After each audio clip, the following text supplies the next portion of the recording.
جی دوستوں، ہم بات کر رہے تھے پارٹ 1 میں، جس میں ہم نے سارے ڈاکومنٹس دیکھے. تو اب یہاں پہ یہ دیکھیں، لڑکی کا بیان ہے جو کہ مجسٹریٹ نے لکھا ہے. اس میں لڑکی وہی چیزیں بیان کر رہی ہے.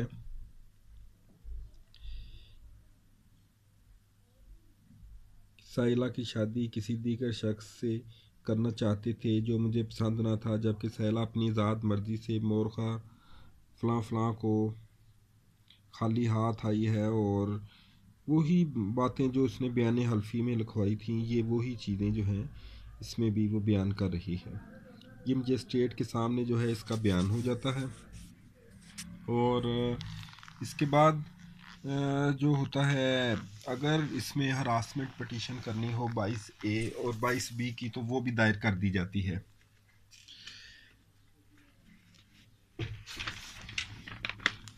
میرے پاس ایک ہراسمنٹ پٹیشن ہے، خیر میں وہ بھی دکھاتا ہوں.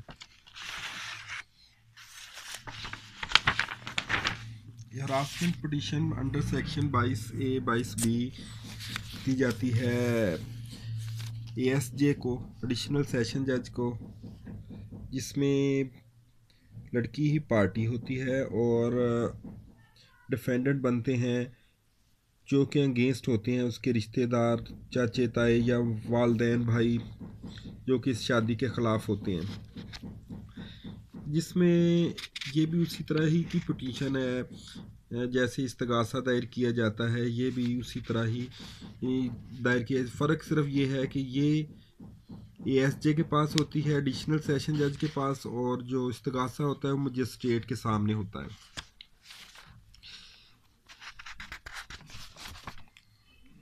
یہ بھی سیم وہی چیزیں ہیں. اس میں جو ہے کہ لڑکی کا نکاح نامہ اور وہی چیزیں لگا کے جو ہے نا کورٹ میں دے دی جاتی ہیں. اب ہم بات کریں گے کہ آیا یہ طریقہ کار جو چل رہا ہے یہ ٹھیک ہے یا کہ نہیں ٹھیک ہے. تو دوستو، اس میں ہمارا مذہب نے بھی اجازت دی ہے، اور ہمارا جو کانسٹیٹیوشن اس میں رائٹ دیتا ہے، اور ہماری جو اسٹیٹ ہے وہ پروٹیکشن فراہم کرتی ہے کورٹ میرجز کرنے والے کپلز کو. اور اس میں یہ ہے کہ والدین جو ہیں اصل بچوں کو اپنی پراپرٹی سمجھتے ہیں، اور یہ نہیں کہ ان کی مرضی سے شادی کرنے کی بجائے ان کے اوپر اپنی مرضی جو ہے تھوپ دی جاتی ہے، جس کی وجہ سے جو لڑکا اور لڑکی ہے وہ گھر سے بھاگنے پر مجبور ہو جاتے ہیں. اور یہی وجہ ہے کہ بعد میں والدین کو پچھتانا پڑتا ہے. تو اگر یہی بات پہلے سے سمجھ لی جائے تو ہمارے جو والدین ہیں ان کو لڑکوں اور لڑکیوں سے پوچھنے کے بغیر شادی اگر نہ کریں تو یہاں تک نوبت نہیں آ سکتی. اور ایک دوسری اس میں چیز ہے کہ لوگ قانون سے ناواقفیت رکھنے کی وجہ سے، لوگوں کو قانون سے واقفیت نہیں ہوتی، اور وہ کپل اکثر گھر سے بھاگ جاتے ہیں، اور گھر سے بھاگنے کے بعد ان کو صحیح پروسیڈر کا پتہ نہیں ہوتا، اور گھر والے ان کے خلاف اغوا کا مقدمہ درج کروا دیتے ہیں، جس کی وجہ سے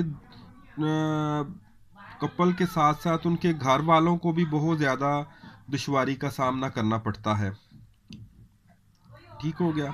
اب اس میں کورٹ میرج کے اب قانون کے بارے میں بات کر لیتے ہیں. تو کورٹ میرج کا قانون کہیں بھی کسی بھی قانون میں ڈیفینیشن اس کی نہیں بتائی گئی.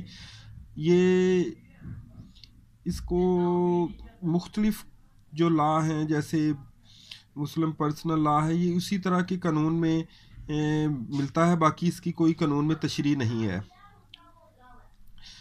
باقی یہ ہے کہ ایجوکیشن جب ہمارے ملک میں اب آ گئی ہے، اب وہ چیزیں نہیں ہیں کہ اپنی مرضی سے والدین ان کی شادی جہاں مرضی کر دیں. اب پڑھے لکھے لڑکے اور لڑکیوں کو زبردستی شادی کریں جائے گی تو پھر اس کے رزلٹ یہی ہوں گے. تو ہماری تو یہی ریکویسٹ ہے والدین سے کہ وہ بچوں سے پوچھ کے ان کی شادی کریں، تاکہ جو ہمارے ملک میں یہ بڑھتی ہوئی ظاہر ہے والدین کی بھی اس میں بےعزتی ہوتی ہے اور بچوں کی بھی. تو یہ ہے کہ اس ٹرینڈ سے بچنے کے لیے یہی ہے کہ والدین کو اور بچوں سے پوچھ کر شادی کرنی چاہیے. اور اس کے علاوہ اس میں والدین جو ہوتے ہیں میں نے دیکھا ہے بہت سی وہ پرچے کے ہوتے ہیں کہ جی ہم پکڑوا دیں گے گواہ کا پرچہ کروا دیں گے. تو اس میں یہ ہے کہ وہ گواہ کے پرچے کی اس میں کوئی زیادہ اہمیت نہیں ہوتی، کیونکہ گواہ کے پرچہ کروانے کے فائدہ اس لیے نہیں ہوتا کہ جب ان کے پاس لیگل ڈاکومنٹس ہوتے ہیں کورٹ کے اور نکاح نامہ ہوتا ہے تو وہ پرچہ ایک بالکل کاغذ کا ٹکڑا ثابت ہوتا ہے جو کہ 164 کی سٹیٹمنٹ پر خارج ہو جاتا ہے. اگر 164 کی سٹیٹمنٹ لڑکی پرچے کے بعد کروا دے تو پرچے فوراً خارج ہو جاتا ہے. تو یہی چند باتیں تھیں کورٹ میرج کے حوالے سے ہم نے گوشت گزار کرنی تھی.